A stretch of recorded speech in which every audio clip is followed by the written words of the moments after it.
Welcome back नाजरीन। सुबह की सोच में एक बार फिर से आपको खुशामदीद कहेंगे। हमारे साथ प्रोग्राम में मौजूद हैं पाकिस्तान की एक बाहिम्मत, ज़हीन और पुरअज़म नौजवान खातून, जिन्होंने न सिर्फ पाकिस्तान बल्कि दुनिया भर में अपनी सलाहियतों का लोहा मनवाया है। फरहा गुल राहुजा का ताल्लुक दादू सिंध से है। उन्होंने आलमी सतह पर पाकिस्तान की नुमाइंदगी की है। 2025 में चीन में global youth leader for AI innovation का एजाज हासिल किया है। उन्होंने पाक GPT नामी चैटबॉट तैयार किया है। 2025 में सुजू चीन में वर्ल्ड यूथ डेवलपमेंट फोरम में शरीक हुई। दुनिया के 200 मंसूबों में से इनका प्रोजेक्ट टॉप 10 में शामिल हुआ और उन्हें जिद्दत और समाजी पुरस्कार अवार्ड दिया गया है। बिल्कुल ऐसी आज हमारे साथ वो खुद मौजूद हैं इन स्टूडियो। हम उनको खुश आमदीद कहते हैं। राहुजा की बात हो रही है। Farha, thank you so much for joining us. सबसे पहले तो अगर पाक GPT की बात की जाए, चैटबॉट की बात की जाए, तो ये बनाने का ख्याल कैसे आया? और माशाल्लाह से आपने चीन तक का सफ़र किया और वहाँ पे पूरी दुनिया से आप जैसे माइंड आए हुए थे, वहाँ पे भी आपने टॉप 10 में फिनिश किया। अच्छा, first of all thank you so much ABN news for inviting me here today. अच्छा, मुझे ये आइडिया इस तरह आया कि पाकिस्तान में बहुत ज़्यादा सॉरी टू इंटरप्ट यू, आप अपना रुख हमारी तरफ भी कर सकते हैं। जी जी, इजी हो जाइए। क्योंकि आज ख़वातीन आज़ाद बात ये है कि ये भी बात बताने के काबिल है कि फरहा ने कहा कि मैं बहुत ज़्यादा टीवी पे आती हूँ लेकिन कभी भी स्टूडियो में नहीं आई हूँ। तो वो उसी तरह से जिस तरह नहीं होता, बंदा स्काइप पे बैठा होता है, जूम पे बैठा तो वो काम करे थोड़ा स्टूडियो में। आप पूछते थे ना स्टूडियो में आना अच्छा है, या स्टूडियो की ये खासियत आप हमारी तरफ मुड़ के बात कर सकती हैं। ठीक है, थैंक यू, कुछ भी बात कर सकती हैं। ठीक है, I got you, thank you so much. अच्छा, मुझे पाक GPT का आइडिया इस तरीके से आया कि पाकिस्तान में बहुत ज़्यादा डिजिटल डिवाइड है। ठीक है, डिजिटल डिवाइड दो तरीके से, और दूसरी बात यह है कि मैं रूरल पाकिस्तान से बिलोंग करती हूँ, मैं दादू सिंह से बिलोंग करती हूँ। तो growing up I saw how difficult it is for people, specially women and rural youth, to access even basic information. और उसके दो बेसिक रीजंस हैं। एक तो most tools do not support local languages, और हर किसी को इंग्लिश नहीं आ रही होती, ना लिखने ना पढ़ने। और दूसरी बात यह कि जो इंटरनेट है is often limited to 2G। तो इन दो रीजंस को देखते हुए, दो प्रॉब्लम्स को देखते हुए मैंने पाक GPT बनाया। और दूसरी बात यह है कि अल्हम्दुलिल्लाह हाँ, मुझे ग्लोबल रिकॉग्निशन मिली है वर्ल्ड इंटरनेट कॉन्फ्रेंस में last year, and this time in world youth development forum. तो I am just full of gratitude and emotions. अभी तो तेज कैसे बोल लेती हैं? I don't know, this is how कमाल बोलती है वैसे, जैसे GPT की प्रॉम्प्ट चलती है ना, बहुत तेजी से ये बोलती भी वैसी हैं। अच्छा फरहा, ये बताइएगा कि ये पाक GPT है क्या बेसिकली, और आपके साथ इसमें कोई टीम भी थी? अच्छा, पाक GPT artificial intelligence conversational model है। It's just like chat GPT, लेकिन ऑब्वियसली ये डिफरेंट है चैट GPT से। एक तो ये कम्युनिकेट करता है लोकल लैंग्वेजेस ऑफ पाकिस्तान में, मतलब अब जितनी भी लोकल लैंग्वेजेस हैं पाकिस्तान की, उन सब में ये कम्युनिकेट करता है, लेकिन अभी डाटा लिमिटेड है। और दूसरी बात यह है कि ये लो बैंडविड्थ कनेक्शंस पे भी काम करता है, मतलब लिमिटेड इंटरनेट होगा, या अगर ऑफलाइन अगर बिल्कुल भी इंटरनेट नहीं है, ये तब भी काम करेगा, ताकि रूरल एरियाज़ के जो लोग हैं वो इसे यूज़ कर सकें। और इसके अलावा इसमें जो टीम है, एक तो मैं को फाउंडर हूँ इस प्रोजेक्ट की, और दूसरा फाउंडर है फराज हुसैन बुरड़ो, वो भी रूरल एरिया से बिलोंग करते हैं। आई थिंक वो लाड़काना से बिलोंग करते हैं। तो हम दोनों ने मिलकर ये प्रोजेक्ट बनाया। वो भी तेज बोलते हैं। हाँ, आई डोंट नो, मुझसे कम तेज बोलते हैं। अच्छा, आप ये बताइएगा फरहा कि आपका जो चैटबॉट है इसमें और जो डिफरेंट चैटबॉट्स मार्केट में अवेलेबल हैं, उनमें क्या फ़र्क है? अच्छा, एक तो फ़र्क यही है कि जैसे आप चैट GPT यूज़ करते हो, मैंने अगेन वही कहा कि ये चैट GPT जैसा ही है, लेकिन ये पाकिस्तान GPT, पाकिस्तान के एनवायरनमेंट को देखते हुए ये बनाया गया है। तो पाकिस्तान GPT डिफरेंट इस तरह से है कि एक तो ये वर्क करता है ऑफलाइन। फॉर एग्जांपल, अभी आप फ़ोन उठाएंगे, एक नंबर मिलाएंगे, टोल फ्री नंबर है, और आप उस पर किसी भी तरह की इंफॉर्मेशन लेंगे, अपनी लोकल लैंग्वेज में आप बात करेंगे, जो भी लोकल लैंग्वेजेस हैं पाकिस्तान में, आप जस्ट बात करेंगे उससे और वो आपको लोकल लैंग्वेज में ही आंसर देगा। अच्छा, इसका वॉइस मॉडल भी है और इसका चैट GPT जैसा चैट वाला मॉडल भी है।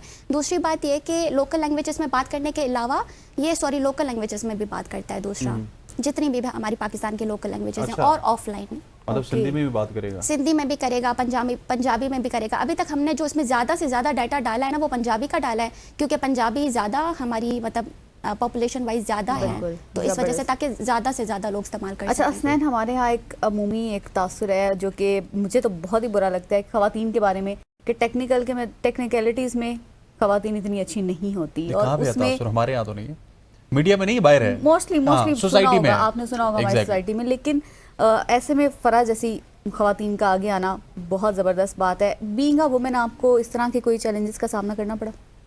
अच्छा, क्योंकि देखें, अगर सिर्फ मेरी बात की जाए तो मेरे पेरेंट्स अल्हम्दुलिल्लाह बहुत ज़्यादा सपोर्टिव हैं। मेरे बाबा, मेरी मामा बहुत ज़्यादा सपोर्टिव हैं, दोनों बहुत ज़्यादा एजुकेटेड हैं, तो मुझे ऐसा सच मसला कभी भी नहीं हुआ। मैं खुद बहुत ज़्यादा हार्ड वर्किंग हूँ, मैंने हमेशा स्किल्स पे ज़्यादा फोकस किया है, ठीक है। आईटी स्किल्स पे, क्योंकि आईटी बहुत ज़्यादा स्पेस देता है बहुत ज़्यादा लोगों को, तो मुझे खुद इश्यूज फेस नहीं करने पड़े, लेकिन बीइंग अ गर्ल मैं देखती हूँ कि आगे पीछे हमारी सोसाइटी में रिदा से जो मैंने एग्री नहीं किया था ना, वो इसी वजह से कि हमारे यहाँ मतलब सिर्फ अगर मीडिया की बात करें शायद ऐसा नहीं है, लेकिन इन सोसाइटी की तो रिदा ने बात बिल्कुल ठीक की है कि आपने आगे पीछे देखा होगा कि खवातीन के लिए बहुत मुश्किल है। बिल्कुल बिल्कुल ऐसा ही है। इवन मैं दादू सिंध से बिलोंग करती हूँ, वहाँ पे access to education and technology is very limited, and where the idea of girls stepping into leadership is often met with scepticism वहाँ पे। लेकिन अगेन कुछ जो फैमिलीज होती हैं वो बाहर निकलती हैं रूरल एरियाज से, वो एजुकेशन पे फोकस करती हैं, तो आई थिंक फिर इतने मसले फेस नहीं करने पड़ते। अच्छा, जो आपने ज़ुबानों की बात की थी अपने चैट जीपीटी के हवाले से, पाक जीपीटी के हवाले से,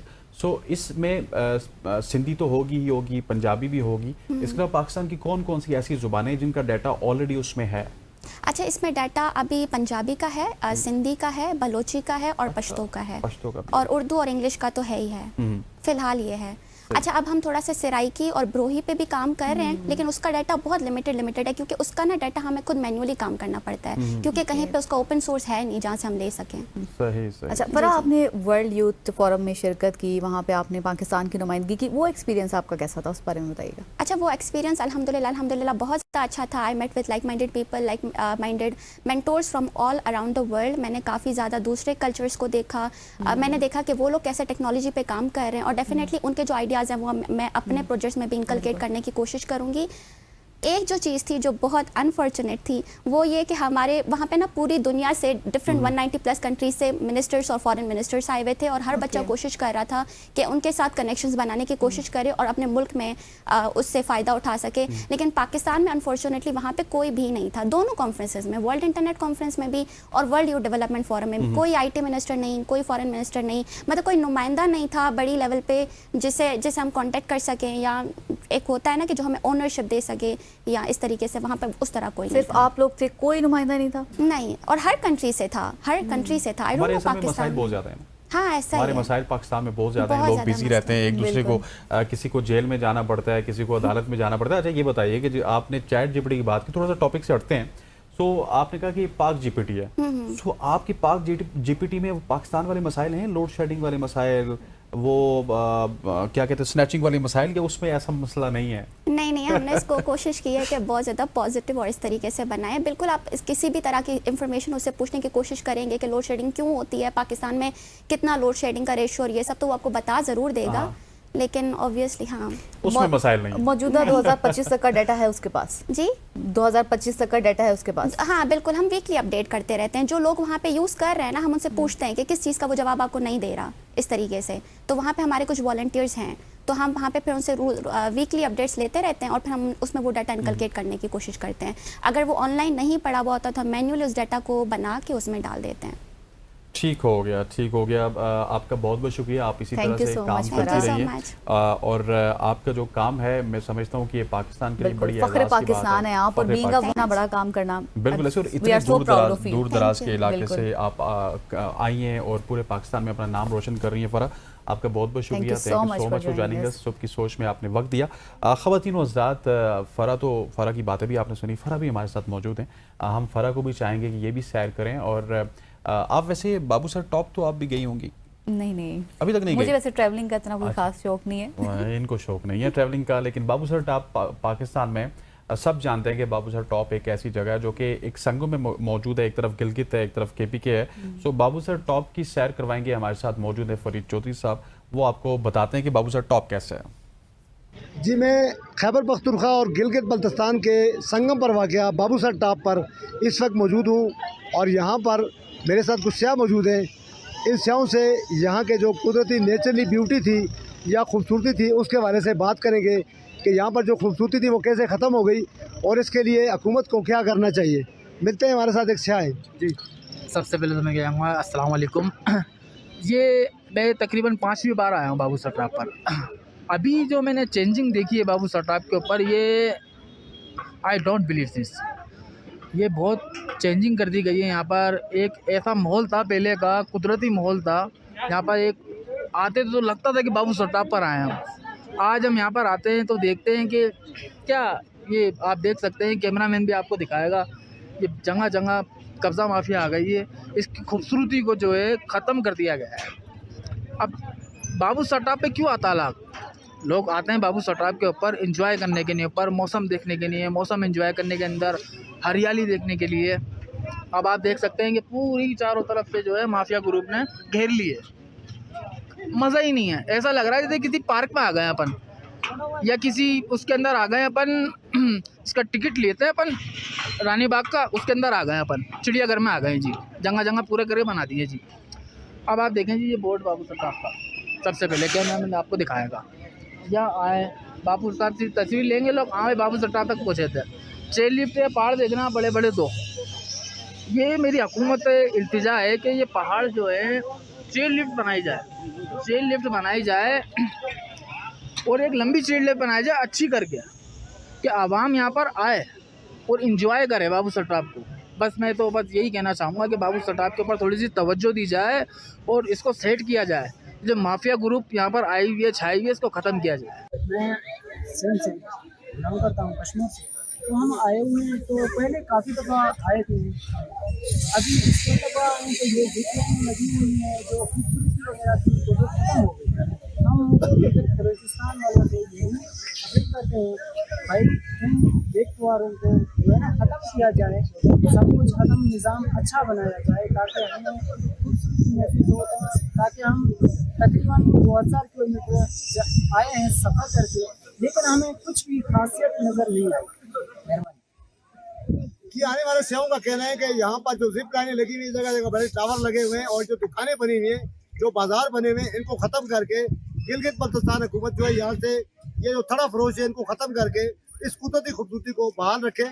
और वफाकी हुकूमत को चाहिए कि यहाँ पर सियाहत की तरक्की के लिए, सेवाओं के लिए सहूलियात फराहम तो फरीद चौधरी साहब, आपका बहुत बहुत शुक्रिया, थैंक यू सो मच। आप बाबूसर टॉप पे मौजूद थे और बाबूसर टॉप पे मोटरवे की बात की जाए तो मोटरवे की आमद के बाद लाहौर से भी आप मरी में 4 साढ़े 4 घंटे 5 घंटे में आ सकते हैं, लेकिन कराची से स्टिल आपको 16-17 घंटे लगते हैं। सो कराची वाले जब एक दफ़ा आते हैं तो वो अपना साजो सामान साथ लेके आते हैं। उन्होंने ना सिर्फ मरी जाना होता है बल्कि कागान नारान की सैर करते हैं, सवात और कालान की सैर करते हैं, पहुंच जाते हैं। और बाबूसर टॉप तक पहुंचना, अच्छा बाबूसर टॉप तक पहुंचना तो नथिंग, लेकिन बाबूसर टॉप के बाद एक अलग ही दुनिया स्टार्ट होती है जिसमें गिलगित बल्तिस्तान है, जिसमें हुंजा है, जिसमें स्कर्दू है, जिसमें आप खुंजराब तक जा सकती हैं, जहाँ से हमारी बहन आई है ना फरा, वहाँ तक आप जा सकती हैं और उधर से होते हुए आप चाइना भी जा सकती हैं। सो ये तमाम तर जो सफ़र है ये बाबूसर टॉप से होते हुए होता है। और ख़वातीन वज़ात, आज की जो सुबह की सोच है हम उम्मीद करते हैं कि आपको पसंद आई होगी। इसमें हमने बहुत सारे टॉपिक्स पे बात करनी होती है, हमने सोशल स्टोरीज़ पे बात की, उसके बाद मुल्क की सियासत के ऊपर बात की, फिर हमने इंडिया पाकिस्तान के हवाले से बात की। जो इंडिया ये कह रहा था कि पाकिस्तान ने पहलगाम का हमला करवाया, ऐसा कुछ नहीं है। अब उन्हीं के अंदर से इस तरह की आवाज़ें आ रही हैं कि ऐसा कुछ भी नहीं है। और इसके अलावा भी अभी हमने बाबूसर की भी आपको सैर करवाई है। मैं उम्मीद करता हूँ कि आपको आज की सुबह की सोच पसंद आई होगी। तो सर डिफरेंट ज़रूर थी रिदा के साथ। मुझे रिदा को और हमारी पूरी प्रोडक्शन टीम को इजाज़त दीजिए। अल्लाह ने के बाद। अल्लाह हाफिज़।